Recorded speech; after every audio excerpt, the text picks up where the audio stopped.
Salut à tous, bienvenue sur AIE, la chaîne de formation en automatisme, en informatique et en électricité. Aujourd'hui, dans ce tutoriel, nous allons traiter un petit sujet de programmation. Comme on peut le voir, ici, on a le cahier des charges pour l'énoncé. On va lire l'énoncé pour comprendre ce que cet énoncé-là nous demande. On dit exercice de convoyeur automatique. C'est un petit programme que nous allons écrire, qui sera vraiment intéressant. Un convoyeur de bouteilles entraîné par un moteur électrique triphasé est commandé à l'aide d'un bouton poussoir et un frein de pouce à tige. En appuyant sur le bouton poussoir, le convoyeur démarre et quand le frein de pouce détecte le passage de 5 bouteilles, le convoyeur s'arrête. Un compteur d'impulsion est utilisé pour compter le nombre de bouteilles au passage du frein de pouce. Voici ici l'énoncé et j'ai essayé de traduire ce énoncé-là en synoptique afin de mieux comprendre ce que l'énoncé nous demande. L'énoncé nous dit qu'il y a un bouton poussoir qui va mettre en marche le convoyeur. Ici, voici le bouton poussoir. On a un détecteur ou un fer de pouce qui va à chaque fois détecter le nombre de bouteilles et effectuer un comptage. Dès qu'on aura une bouteille qui va toucher ce fer de pouce, le fer de pouce va envoyer une information à l'automate et nous allons effectuer un comptage. À chaque fois qu'il y a un passage de bouteille. Le convoi qui est ici, le moteur électrique triphasé. Pour pouvoir réaliser cela, on va utiliser un automate, un S7200 par exemple, et nous allons utiliser un variateur de vitesse, peu importe la marque. J'ai fait le choix de Danfoss. Alors, comment cela va se faire? Comme le fichier le dit, on appuie le bouton poussoir, le programme que nous allons écrire sera traité et on va envoyer l'ordre de marche au variateur. En ce moment-là, il faut noter qu'il faut programmer aussi le variateur en fonction des caractéristiques du moteur. Les entrées de mise en marche et entrer tout ce qui est donné du moteur dans le variateur pour que le variateur puisse commander convenablement le moteur. Il faut noter que le choix du variateur va dépendre du moteur. En fonction de la puissance du moteur, nous allons choisir le variateur. Si par exemple le moteur fait 2 kW, le variateur que nous allons choisir va aussi faire 2 kW. Bien, le moteur peut faire 2 kW et puis la puissance du variateur peut être un peu plus élevée, ça fonctionne. Mais si la puissance du variateur est inférieure au moteur, cela n'est pas conseillé. Il faut forcément que les deux aient la même puissance. Donc sans trop tarder, nous allons passer à la phase de programmation. On va utiliser le TIA-V19. On va créer un nouveau projet. Le nouveau projet, on va le nommer convoyeur. On va l'écrire en majuscule. Convoyeur automatique. Convoyeur automatique. On va cliquer sur le bouton créer. On va configurer l'appareil, configure device, add new device. On va ici prendre un S7200. On va prendre le 1211C DC-DC.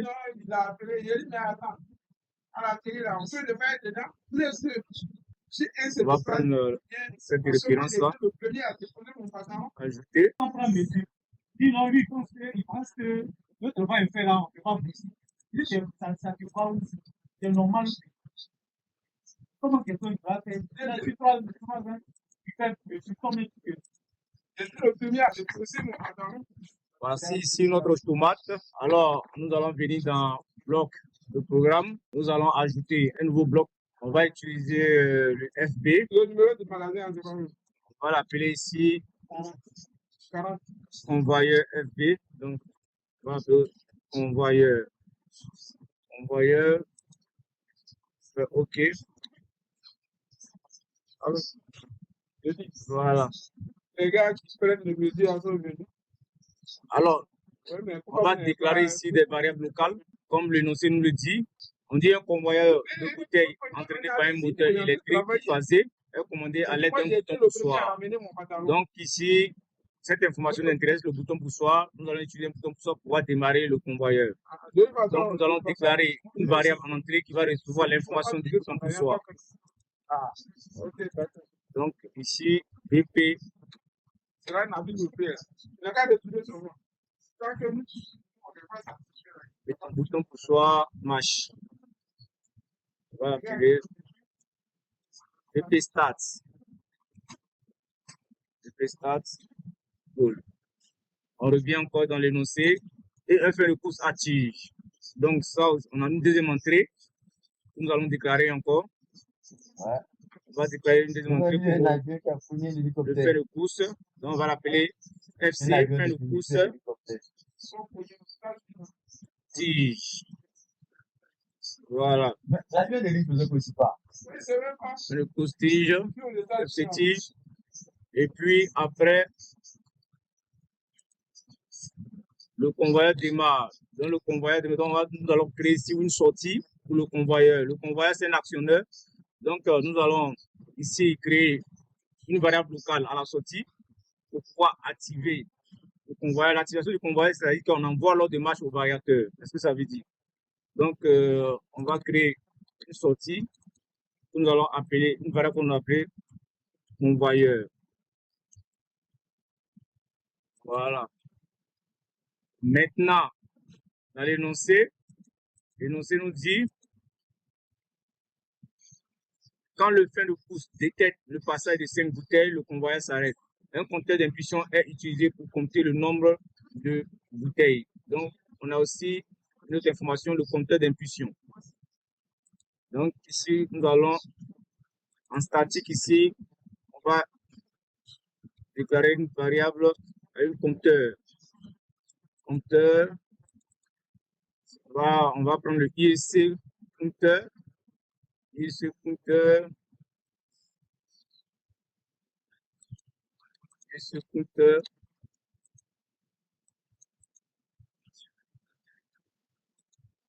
Voilà.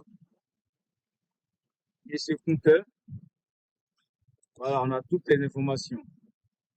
On a ici les deux entrées, le bouton poussoir pour la mise en marche. On a le fait de course qui va détecter le bouteille, comment on appelle le passage de bouteille. Et puis maintenant, on a la sortie de l'automate. La sortie physique qui va s'activer pour actionner le variateur afin que le variateur puisse tourner le convoyeur. Et maintenant, on a le compteur que nous allons utiliser dans le programme pour compter le nombre de bouteilles. Donc ici maintenant, nous allons commencer à programmer. Alors, qu'est-ce que l'énoncé nous dit? Un convoyeur de bouteilles entraîné par un moteur électrique triphasé est commandé à l'aide d'un bouton poussoir et un fin de course attire. En appuyant sur le bouton poussoir, on appuie sur le bouton poussoir, le convoyeur démarre. Alors, dès qu'on appuie sur le bouton poussoir, on démarre le convoyeur. Donc, je prends un contact normalement ouvert et je prends une sortie, une bobine. Alors, dès qu'on appuie sur ce bouton poussoir, on active la sortie. Donc, ici, je prends le BP, la variable BP stats et la variable convoi. Dès qu'on appuie le bouton poussoir, automatiquement le convoi démarre. C'est ce que nous dit l'énoncé. Donc, je vais prendre une bobine à auto-maintien. Voilà, dès que j'appuie, vu que c'est un bouton poussoir, je l'appuie, je relâche. En ce moment, je maintiens l'information et le convoyeur démarre. Alors, quand le convoyeur démarre, qu'est-ce qui est dit à la suite? Quand le fin de course détecte le passage de 5 bouteilles, le convoyeur s'arrête. Alors, ici, cela veut dire qu'on doit faire un comptage. Voilà pourquoi on nous dit un compteur d'impulsion est utilisé pour compter le nombre de bouteilles au passage du fin de course. Donc ici, je vais prendre un compteur. Je prends un contact normalement ouvert avec un front montant. C'est-à-dire, à chaque front montant, quand il y aura présence de bouteilles devant le capteur, en ce moment-là, j'envoie l'information à mon compteur et mon compteur va compter 1. Donc, le front montant, je prends le FC tige. Là, ici, puisque le edge, le front montant, je vais déclarer une autre variable. Dans statique, par exemple, je vais appeler ça edge. Je vais appeler ça front. Front, sera boule. Voilà. Donc ici, je mets front. Et je prends maintenant un compteur.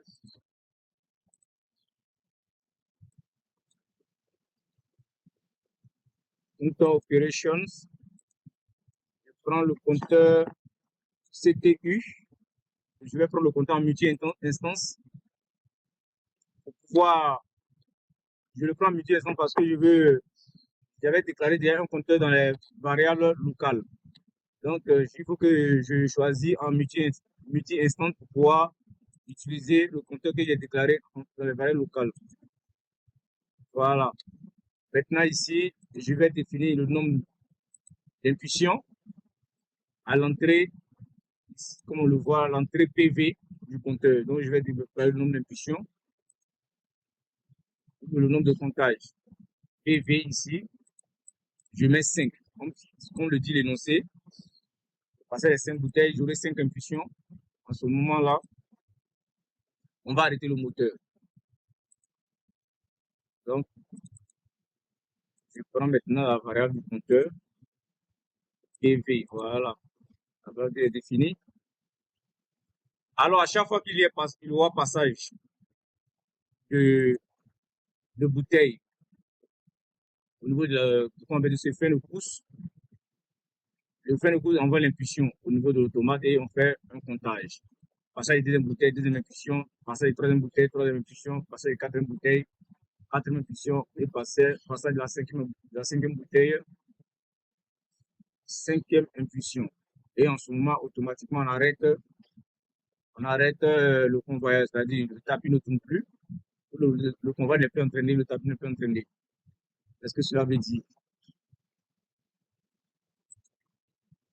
En ce moment, qu'est-ce que je vais faire?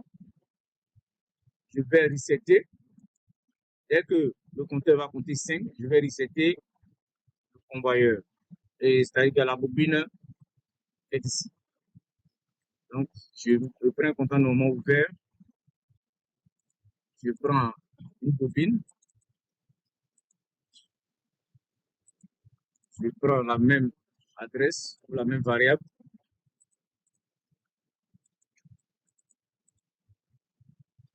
Et je reset cette même variable. Je vais venir prendre le compteur QD. Voilà. Le compteur pour resetter le convoyeur. En ce moment-là, il y a deux cas. Si je veux automatiquement, je reset en même temps aussi le compteur. Je prends la même sortie du compteur. Dès qu'on compte 5, je reset le compteur en même temps et j'arrête au moteur. Ou si je veux, je marque une petite pause pour voir si le compteur a vraiment compté 5. On marque une petite pause avant de faire le reset du compteur. Donc, je vais déclarer ici une temporisation IEC. Je vais l'appeler tempo. Tempo d'abord. Et IEC, timer. IEC timer. Ici, d'abord, je vais prendre la tempo.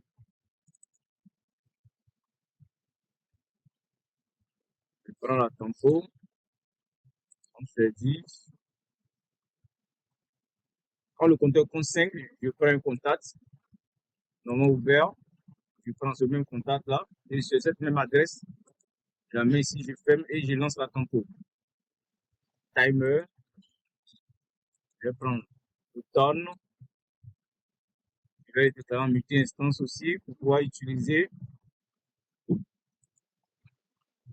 la tempo que j'ai déclarée dans mes variables locales. Alors, je viens ici dans le PT. Dans le PT, je vais définir le temps. Je viens dans le PT ici. Je définis le temps. Je mets une seconde. Je vais mettre une seconde. Voilà, une seconde après, je peux diminuer le temps. Ça dépendra. Une seconde après, je vais prendre le PT que j'ai déclaré tout à l'heure. Une seconde après, et je vais venir maintenant resetter mon compteur. Et ici, je prends toujours,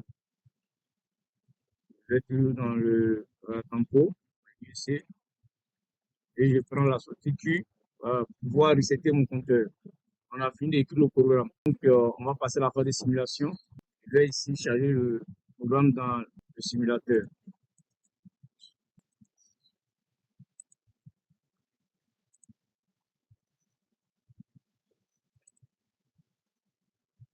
Démarrer le module.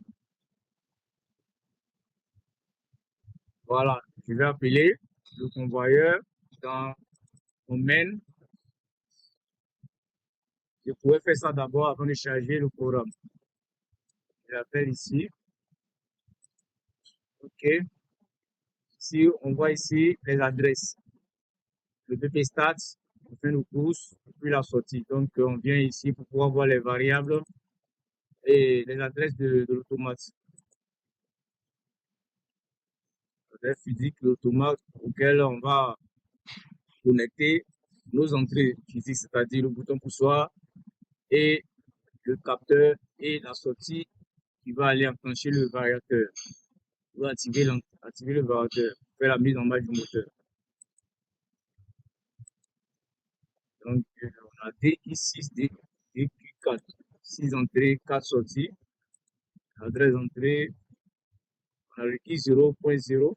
Voilà, on va utiliser le I 0.0 pour le bouton poussoir et le I 0.1 pour le frein de pouce.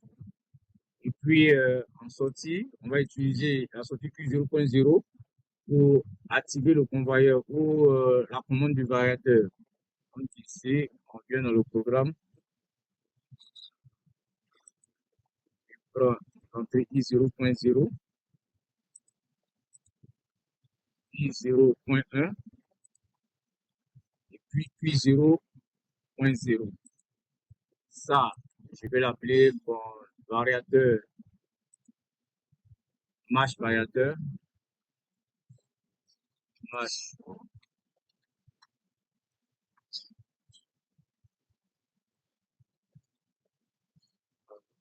On va l'écrire en anglais.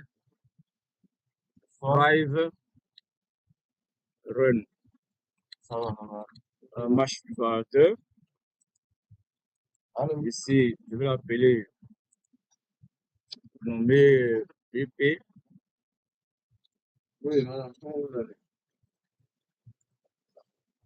Bon, bouton marche, ça, bouton marche. Bouton marche. Voilà, projet. Donc, fin de pouce. Comptage. On va appeler aussi. Comptage. Bouton marche. Fin de pouce, comptage. Voilà. Tout est bon. On va charger à nouveau.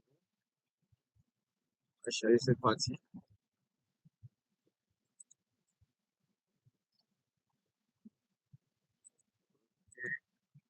On va visualiser notre programme. Voilà. On vient dans notre simulateur. Nous allons déclarer ici la table. Puis ici, on va ajouter les entrées. I0.0, I0.1, et puis la sortie Q0.0. On n'est pas obligé de mettre la sortie, mais on peut laisser là pour voir quand la sortie s'enclenche, ou quand la sortie s'active.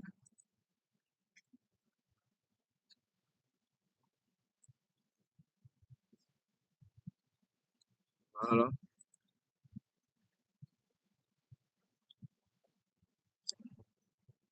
Donc ici, on a notre programme. Voilà, voici le programme.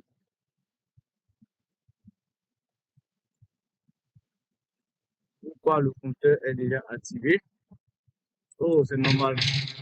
C'est QI, on devait prendre pas QD.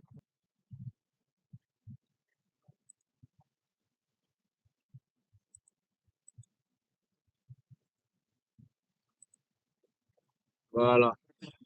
Donc, on peut maintenant visualiser ça aussi. Voilà, on démarre notre automate. Comme on le voit, le I0.0. On va l'activer dès qu'on enclenche le I0.0. Automatiquement, la sortie I0.0 doit s'activer.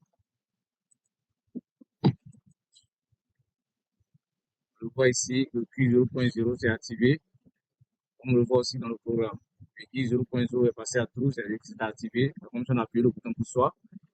Et la sortie est activée. On peut voir ici, voilà, le convoyeur, la sortie convoyeur est activée. À ce moment-là, on a envoyé l'ordre de marche à, à notre variateur.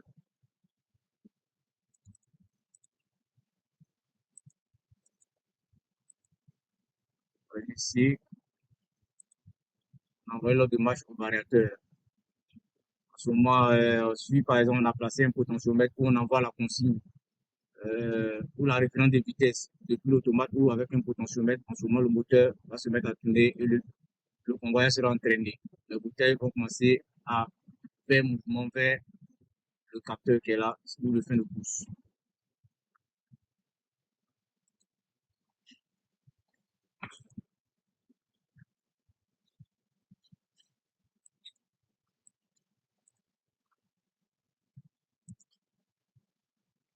Vu que c'est un bouton poussoir, on l'a appuyé, il faut qu'on relâche le bouton poussoir.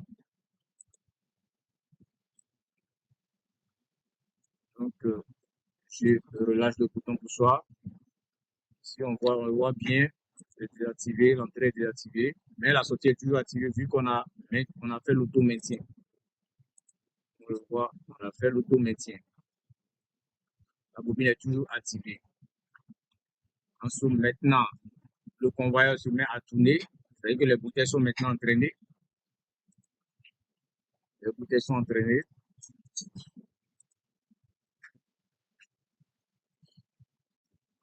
On le voit ici. Les bouteilles sont entraînées. Et arrivé, dès que la première bouteille touche le frein de pouce qui est là, l'impulsion, le frein de pouce envoie une impulsion à l'automate.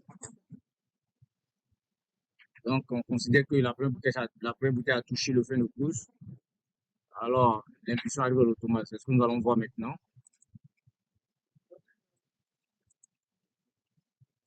Là, ici, l'entrée pour le frein de pouce. On regarde ici.